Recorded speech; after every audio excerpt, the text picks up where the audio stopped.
Clapperboard. This is kind of a level of overkill for this video, but what the hell.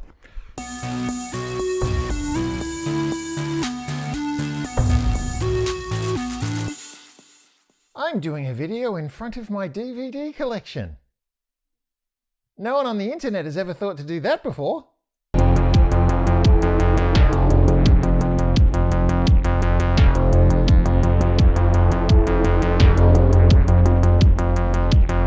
Welcome to video 25, which is my wrap-up video for the year. It has been a year. It has definitely been a year. I just realized I'm wearing my glasses and I don't really want to, but I'm recording this on New Year's Eve. It's 20 to 12 at the moment. So this year has got 12 hours and 20 minutes left. No script today, no cue cards, just me talking off the top of my head. So our channel is, I think, pretty much a year old. I've actually accomplished quite a bit this year. I set myself a goal at the beginning of the year. I wanted to get 25 videos done by the end of the year. And this is video 25. So yes, this one's going to be running late by the time I actually get it done and uploaded. The channel's focus changed a lot from what I wanted it to be originally. But on the flip side, like I did some cool things and I learned like a bunch of stuff. And I got some videos up there that I'm quite proud of. Anyway, I put a call out on the channel's Facebook page for questions for an Ask Me Anything. We got a few questions through, not that many. Like I said, we're not very big at the moment. I don't think a lot of people are actually going to the Facebook page. That's okay. You know, hopefully it'll grow as we grow. I do have a few things here that people have asked. So we're going to go through some of these questions and see what we've got. First question I got was, do you think Batman from The Batman is the version that peed himself? Kevin Smith actually wrote 2 different Batman stories, and they're 2 of the worst Batman stories you're ever going to read in your life. What he did with one of them was he took a moment from Frank Miller's Dark Knight, not Dark Knight Returns, what's it called? Year One story. And retroactively wrote a story where when Batman set off an explosion to intimidate a bunch of rich people, the explosion was bigger than he was expecting and he peed himself. And to be completely honest, yes, I think the Robert Pattinson version of Batman featured in The Batman absolutely was the version of the character that pissed himself. Just looking at that suit, he looks like he smells like piss. God damn, I need these things to be able to read the questions. What was your best and worst film of 2022? My best film this year, I honestly couldn't say. There were some movies that I really enjoyed this year. Yeah, because I wasn't doing a hell of a lot else, pretty much all I did this year was watch film and TV. Actually, I think one of the best things I saw this year was probably Stranger Things 4. I really, really enjoyed that. I think it went to some really interesting places, did some great things. I feel like I've been waiting my entire life to see someone save the day with a electric guitar solo. So that was a thrill. Most metal Worst film is easy. Worst film I saw this year was Firestarter. That was so bad. I mean, I'm still angry I saw that film. And I went and paid for a ticket to see Morbius. So that's how much I hated Firestarter. What happened to the filmmaking tutorials? Okay, good question. Because that was the original plan for the channel. What I was hoping to do was to teach myself by teaching others. I really wanted to improve my skills as a filmmaker in the last 12 months. That was my big goal. So I did a course refresher course in video at the beginning of the year. Shouldn't have done that.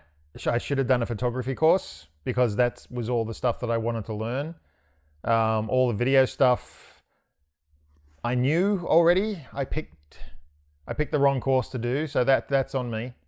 What happened, like after I got the first one done, the one about the power surgeon, I kind of realized that I just didn't have the resources to be able to keep making videos like that. It also struck me as, coming from me, from that point of view, pointless. If I was going to do whatever I'm going to do whenever I do VFX, and I do quite a bit of VFX work for both myself and for other people, oh, hello, Kiki. My cat just wandered up and is like grumpy. Like I was saying, whenever I do VFX, I always just look up a tutorial. You know, there's a lot of stuff I know about After Effects, but there's a lot of other stuff that I don't know. It just seemed to me pointless that if I'm going to look up a tutorial, to just repeat that back for my own video. Felt wrong.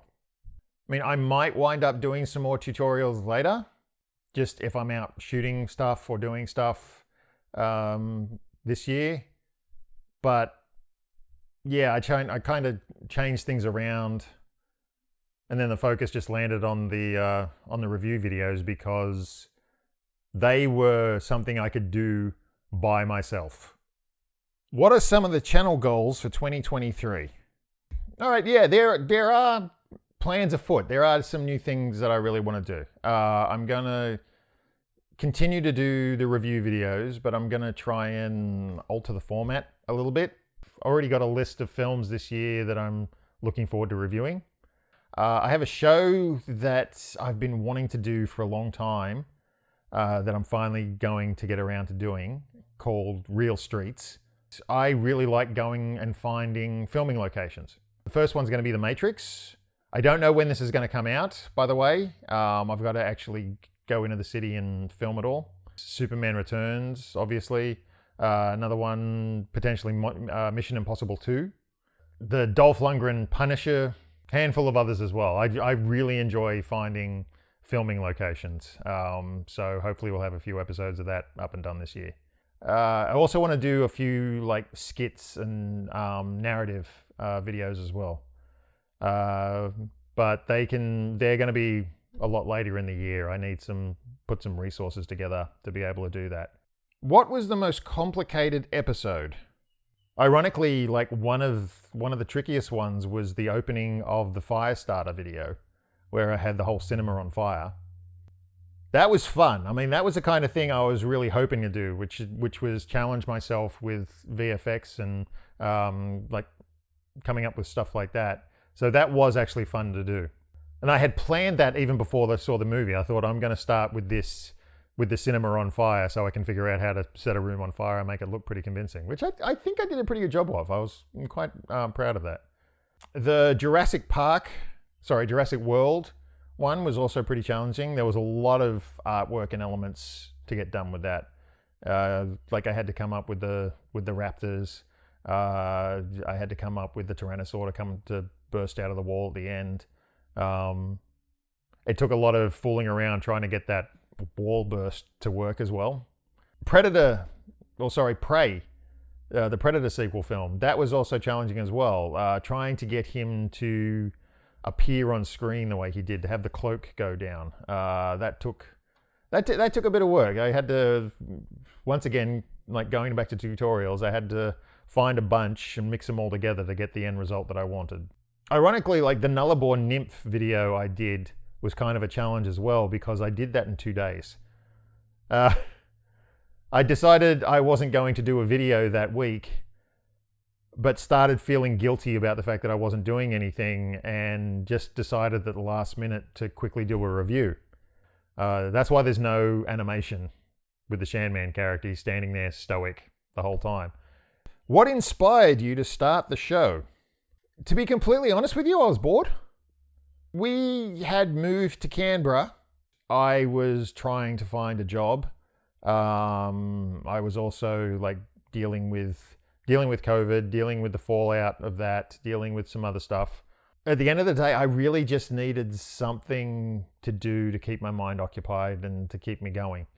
So yeah, this became it. It was never meant to, like, for a while there, I was on a weekly schedule. That was never meant to be like that. It was always going to be every 2 weeks. But once again, it's just like I'd get a video finished and just like, well, I've got nothing better to do, get stuck into another one. Admittedly, like, another factor was I was really hoping I could get it monetized, and start bringing in a little bit of extra cash. Being a freelance designer and video editor and stuff, you have large chunks of time where you don't earn money. And COVID has been really bad for my career. It's pretty much killed it. So yeah, I was hoping this could turn into another revenue stream eventually. The way it's going, that's going to take a long damn time. But yeah, number one motivating factor was I was bored. Where did the Shanman character design come from? All right, I cannot take credit for this. I was trying to come up with an animated project that I could do for myself. And I had something that I worked on a few years ago, which was a fan film I did for a friend's birthday. I was going to do a follow-up to that, and I thought at one point about doing it as an animation. And I wanted the characters to be not something that I would design. I wanted them to look differently. So I actually commissioned my friend Liana to do designs for me. Very talented artist. I love her stuff. Can you do a character design based on me and my friend Tony from that film as we would look in an animation? And I said something along the lines of Rick and Morty. These two wonderful sketches of the characters, which I loved. I still love them.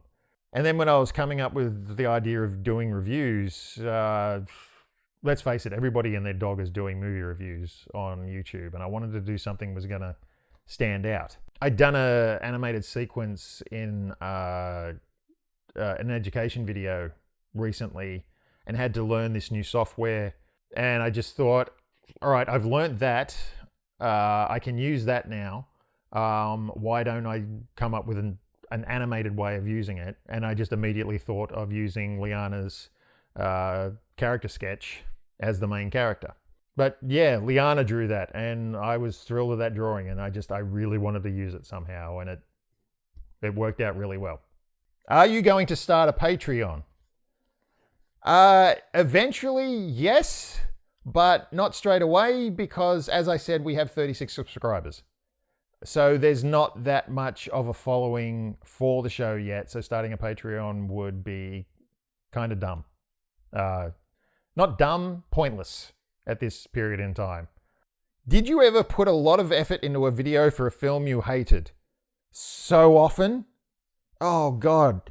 It seems like every time There were movies that I was really looking forward to reviewing simply because I could have some fun with the review.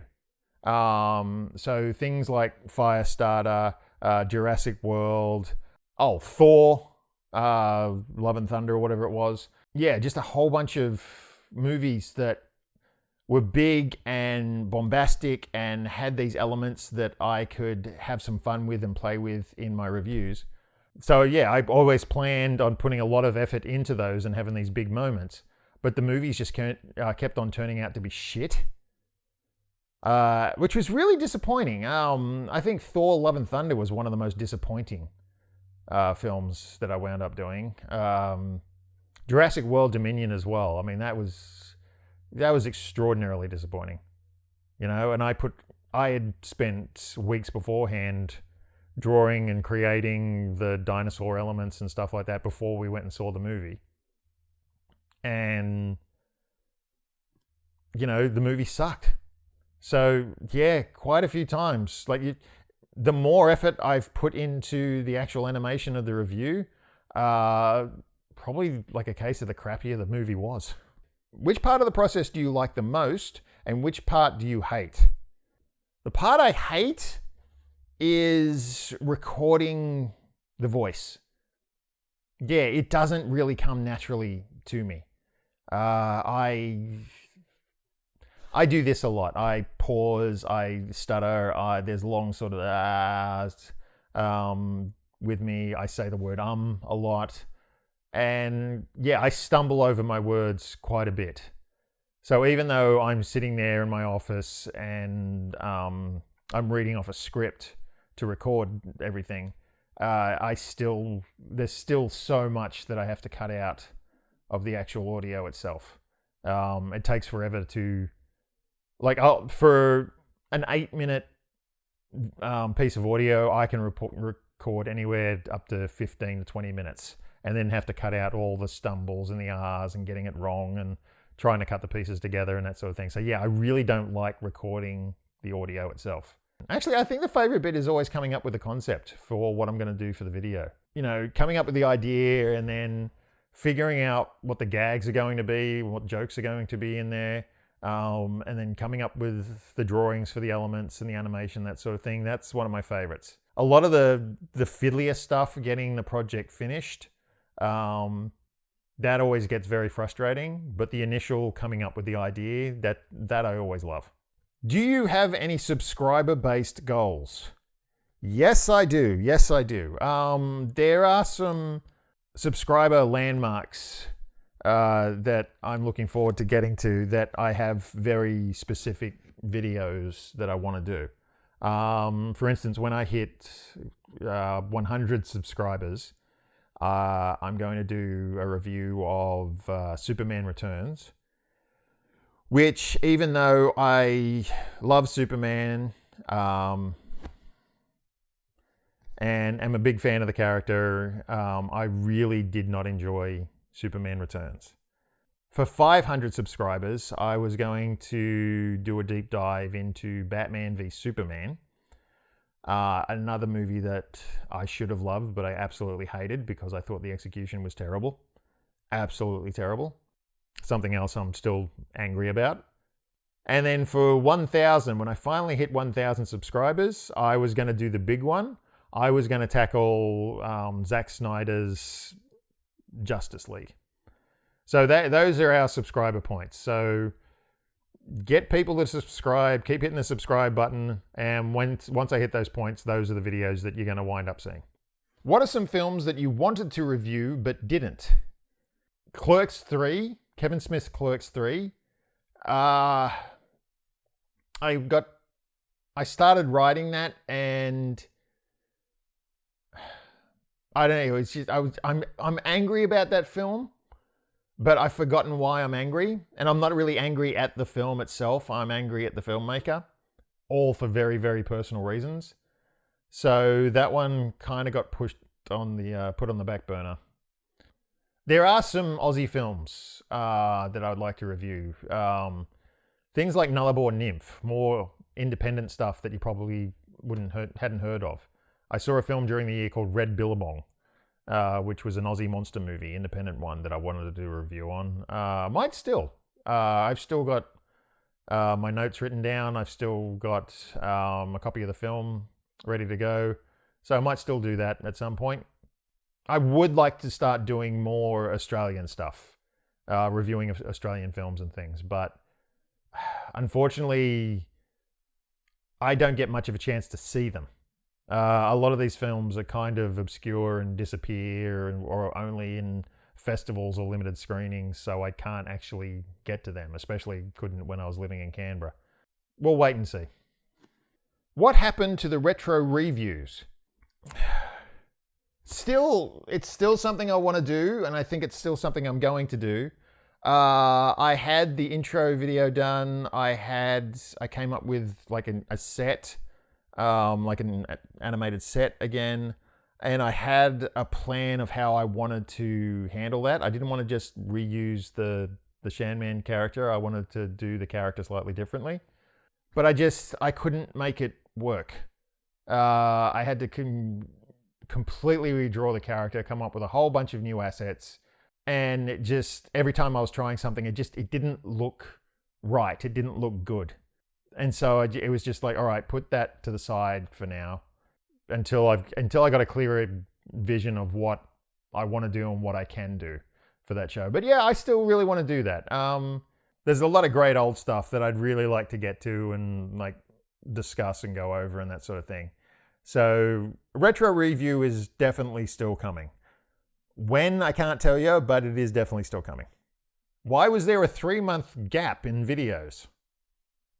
I knew someone would bring that up. All right, so what happened was, as I said, we were living in Canberra while we were waiting for our house to be completed. I had gotten my last video out. I think the last video I did just before that hiatus was the Ninja Turtles animated movie that I reviewed that, as a friend of mine described it, was a mood. I was frustrated with the channel. I was frustrated with the way things were going. I was really frustrated with my analytics. And then news came out that we could finally get ready to move back down to Sydney. We packed up. We were ready to go. There was a couple of delays, so our move date got pushed back. I think we thought we were going to move beginning of September. We didn't wind up moving until about mid-October. So we were just sort of waiting all this time to get notice that we could move. And then when we moved and we got down here, and it took us a long time to get into the house, to get things set up, to, unpack and basically start turning it into a home. Also, I managed to get some work when I was down here. I was doing some freelance gigs. And yeah, just everything took a priority above doing any shows. And it wasn't until, I think it was November or something like that, I realized I was only 4 videos away from completing my goal for the year of 25. And I just thought, I've got to get these done. I've got to get these finished. I didn't actually intend for it to be such a long break in between. I thought it would just be like a few weeks while we were moving. Life got in the way. Are there any upcoming movies that you won't be reviewing? There's probably quite a few. For instance, Avatar. The new Avatar film. I am not interested in seeing that in any way, shape, or form. I didn't like the first one. I saw it in the cinemas. I haven't seen it since. Well, not in full anyway. I've seen clips here and there, but I've never actually sat down to watch the full movie again. Probably never will either. I'm not interested at all.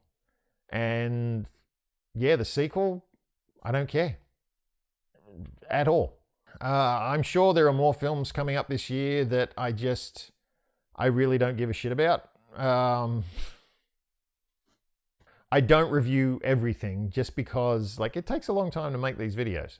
There's a hell of a lot of work goes into them. So I can't get any more than one done per week. So if a lot of films come out, so when it's summer in the US during our winter and you have just this slew of big budget films coming out, I'm not going to get around to all of them. I just can't. So that's it for me for this year. Let's call it season 1 of Gung Ho Movie Maker. I'm quite proud of this, little channel that I've got so far. I started with no videos, no subscription, no following, no anything. I now have 36 subscribers. I have 25, technically 26 videos up. I don't count the one about the COVID update. That was just a thing about me. But yeah, I'm happy with how far we've gone. Next year is going to be different. I'm going to try and diversify a little bit more with what I'm doing, so it's not just a whole bunch of movie reviews. We'll see if any of that stuff's popular and people want me to continue. Hopefully you'll all stick around and we'll see where this all takes us. But for now, just, if you want to make movies or if you want to do this sort of stuff, Get out there and do it. Do what you can with what you can. I mean, that's basically the meaning behind the title of Gung Ho, as in just, throw yourself off the cliff and make your wings on the way down. Hopefully we'll see you all in the new year. Later.